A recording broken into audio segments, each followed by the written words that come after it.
My name is Alicja Czyczel. I'm based in Warsaw in Poland.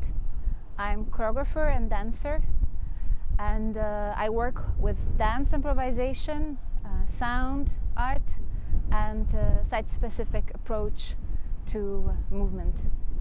I'm here, it's 4th week in Copenhagen since I came here, and I was visiting the space that surrounds me, and I was trying to understand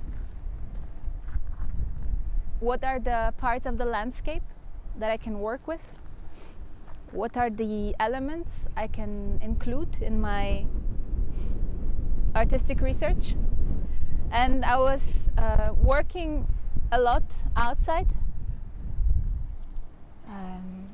and trying also to feel the weather changing and how it influences my body and how I can be moved and move with it.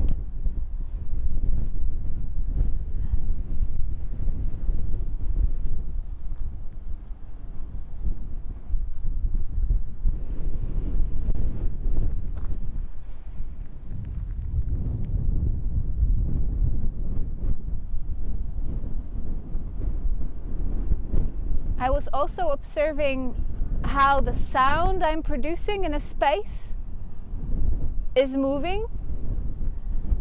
Is it echoing?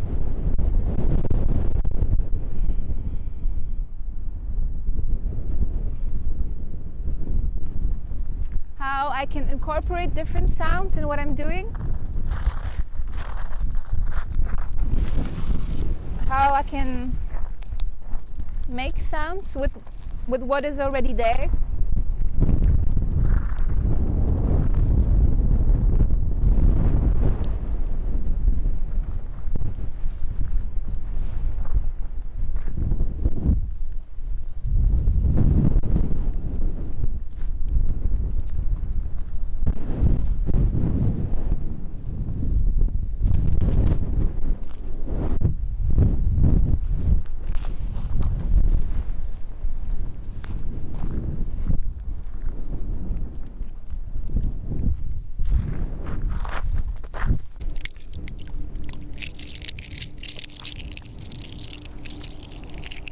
It's the first time I'm in Copenhagen, so it was a great discovery, and the city's resources, the resources of Copenhagen are very rich. The water is around us all the time. I could feel very strongly the presence of the water, but also nature is accessible.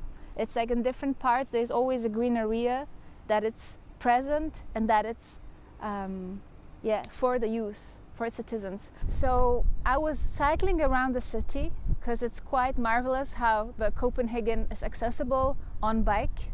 And I was, while traveling, trying to open my ears and listen as much as possible, and visiting different green areas in the city and trying to understand their sonic specificity, because I worked a lot with the soundscapes, so different landscapes and soundscapes that are present in the city. And while moving in the city, I discovered that many green areas are polluted. So I could hear the sound coming to my ears all the time. And I was trying to map these places with my ears and with my body in a space and see and hear how the sound moves and influences nature, what we call or perceive as nature. So I think what was quite important and on which I based my performance. So I made a performance here. I left a trace in Copenhagen, just in the space that surrounds us. And I created this performance using the body memory. So I was working with the body archive of the path that I did from Amarvel while crossing the motorway till Kalvebø, because there is the motorway that links different areas of the Copenhagen, and that there have quite a lot of sound from the motorway and from the city and from constructions.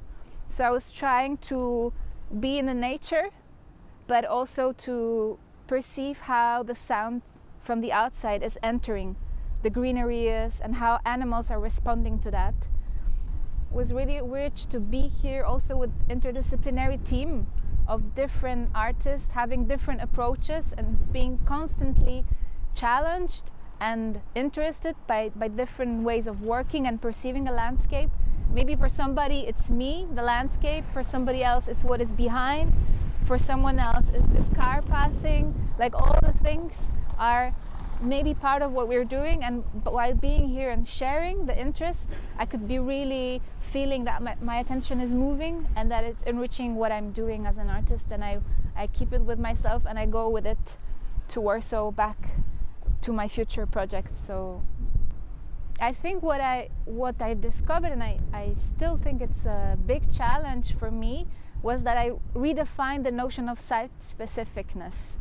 That I really, while being here, I was asking myself the question, what is to do a site-specific project? Is it specific that I'm here? Or is it what is outside? That is, I'm working with how I communicate with the space, how I'm affected by it.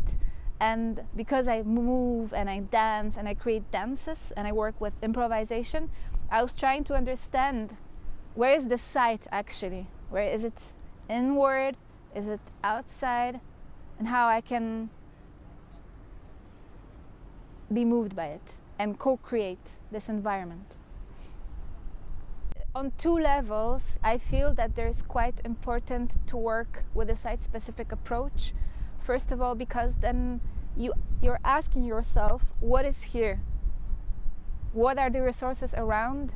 And how can I not exploit, but really support and create a sustainable environment?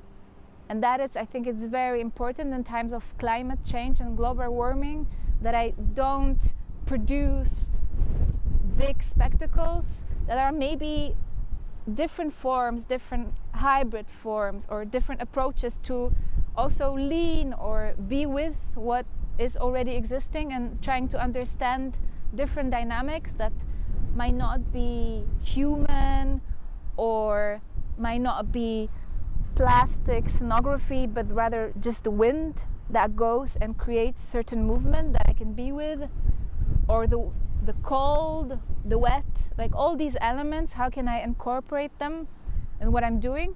I think it's a great challenge, and I think it might make art much more interesting than it is right now, and that it makes our bodies closer to the places we are living in, and to us human beings, but also to different beings, animals or elements. So in that sense, I found it really rich to work like this.